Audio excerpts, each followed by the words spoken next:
BNI dan BRI akan keluar dari BSI Syariah. Padahal mereka mempunyai target untuk menjadi top 10 bank syariah terbesar di dunia. Apakah itu menjadi hanya angan-angan saja? Atau wakil menteri dari BUMN ini sudah menyiapkan skenario yang bisa dijadikan agar realisasi top 10 itu terwujud?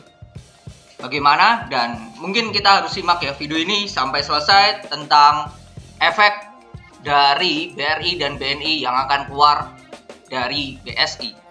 BRIS atau Bank Syariah Indonesia hari Jumat kemarin mengalami kenaikan 5,54%. Ini menurut saya bukan efek dari berita yang akan keluarnya BRI dan BNI.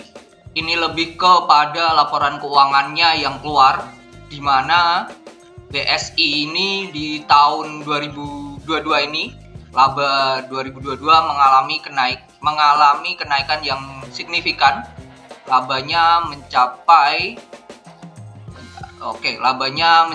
4 juta, ini dalam juta berarti 4,2 triliun, di mana sebelumnya hanya 3 triliun. Kalau kita hitung itu kenaikannya mencapai 40% sendiri. Ini luar biasa. Memang di bank lainnya ya, bank-bank konvensional lainnya seperti BRI, BNI, Mandiri, dan BCA pun mengalami kenaikan yang signifikan ya. Nah ini mungkin beberapa hari kemarin kenaikan BRIS sejak tanggal 13, sejak hari Senin itu ditopang oleh laba yang naik signifikan. Selain labanya naik, yang luar biasanya dari BSI ini adalah asetnya juga bertumbuh ya. Asetnya kalau kita hitung itu kenaikannya mencapai 15% dalam 1 tahun, which is good, karena kalau kita lihat ya beberapa perusahaan yang pernah kita ulik, kenaikan aset itu hal yang sangatlah susah ya dilakukan. Biasanya yang naik signifikan itu adalah liabilitas bahkan itu. Nah, berita ini muncul di tanggal 16 perihal BRI dan BNI yang akan keluar dari BSI. Ini muncul dari statement dari Wakil Menteri BUMN Pak Kartika Wirjoatmojo. Ini dari sumber CNN, ini ada juga dari Kontan dan yang lainnya. Ini beberapa sumber sudah mengatakan seperti itu. Investor.id juga ada, di mana beliau mengatakan ini adalah peluang.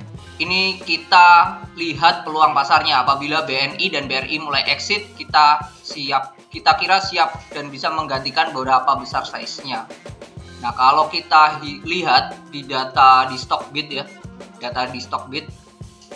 BRI sendiri punya porsi 15%, BNI itu punya porsi 23%. Berarti keduanya ini mempunyai porsi 38% di BSI, di saham BRIS-nya sendiri. Dengan nominal sebesar itu, saya kira tidaklah investor ya remeh-temeh lah yang akan masuk ya. Akan tetapi di sini dia menjelaskan lagi di sini di Prial di CNN mengatakan bahwa sebelumnya BSI mencatatkan laba ini dan lain-lain. Direktur Utama BSI masih menimbang, di mana masih menimbang siapa yang akan masuk, dan kita pun juga harus menyiapkan plan untuk siapa penggantinya. Nah, kalau melihat porsinya yang lumayan besar 38%, skemanya kemungkinan besar akan terjadi yang namanya tender offer. Tender offer adalah penawaran pembelian saham yang dilakukan oleh pihak tertentu, dan biasanya nominalnya itu besar ya, di atas 20 atau 25%. Tetapi tender offer ini biasanya dilakukan harganya di atas harga pasar wajarnya. Jadi saat ini BRIS di harga 1.715 per lembar. Jadi kalau melakukan tender offer kemungkinan besar di atas itu. Jadi kalau dalam waktu dekat ya. Nah, sekarang pertanyaannya adalah siapa investor yang akan masuk ya. Kalau dari BRIS-nya sendiri di dalam negeri itu sudah menjadi yang paling terdepan ya untuk di Indonesia. Nah, kalau kita lihat pesaingnya, 10 bank terbesar di dunia, paling rendah itu nomor 10 itu adalah dari Malaysia, CIMB Islamic Bank. Itu asetnya 26 miliar US dollar.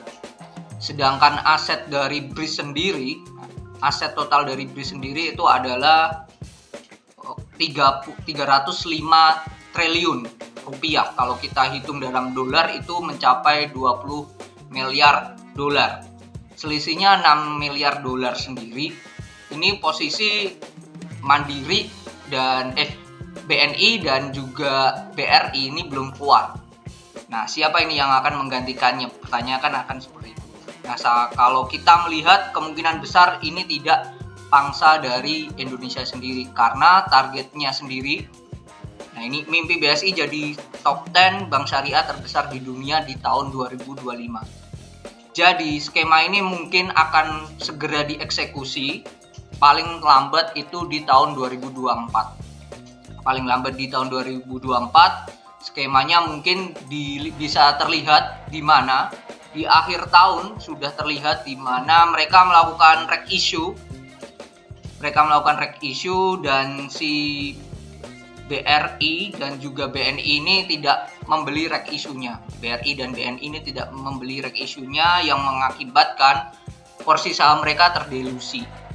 Nah, ini salah satu skema yang kita sudah harus pahami ya. Sudah terlihat ya bahwa mereka akan secara perlahan mungkin akan dikeluarkan dari BSI itu sendiri. Tinggal ini siapa penggantinya? Pertanyaannya kan itu.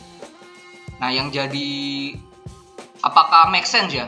Jadi pertanyaan target dari Wakil Menteri BUMN perihal masuk top 10 bank syariah dunia. Kalau kita lihat datanya dari top 10 ini, data 2020 bahkan, ini ada bank dari Malaysia nomor 10, CIMB Islamic Bank, dan juga Maybank Islamic.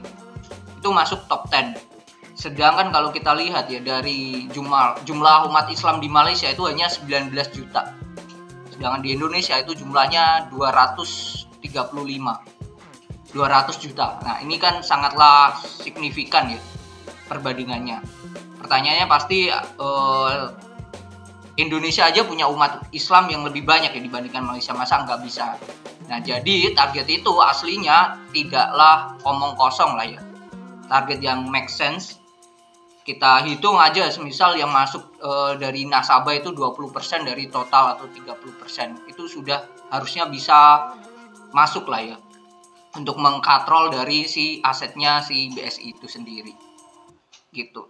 Jadi perlu dicermatin dan sangat menarik untuk ditunggu skema apa yang akan terjadi di BRIS terutama di tahun 2023 ini dan 2024. Perlu diingat, skema ini pernah terjadi saat BRIS belum merger. Harganya pernah setway di harga 100 dan dalam 1 tahun harganya naik 10 kali lipat. Jadi 1000 bahkan 1000 lebih lah. Nah, bukan tidak mungkin hal ini bisa aja terjadi jikalau investornya ini memang sangatlah luar biasa ya.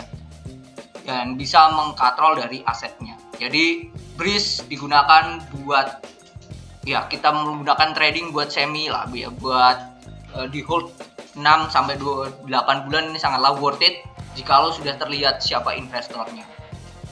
Jadi ini adalah hal yang sangat menarik tentang BRIS dan mungkin akan menjadi parade di akhir kepengurusan dari Jokowi Jilid 2. Kesimpulan dari BRIS sendiri adalah apakah menarik atau tidak? Ya, saya akan melihat dulu ya siapa investornya satu, dan yang kedua adalah setelah melihat investornya siapa, apa skema yang mereka lakukan. Kalau yang dilakukan adalah tender offer, nah ini adalah hal yang menarik ya kalau terjadi tender offer ya. Saya mau lihat mereka melakukan pembelian di harga berapa. At least kalau kita mempunyai harga di bawah dari yang melakukan tender offer, itu hal yang positif sih.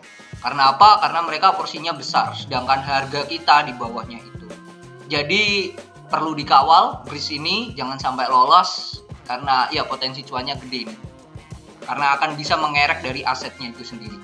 Jadi BRIS layak untuk dijadikan waitlist selain sama apa? Ya RALS. Karena RALS kita tahu dia juga melakukan buyback. Mungkin itu video di kali ini, semoga bermanfaat.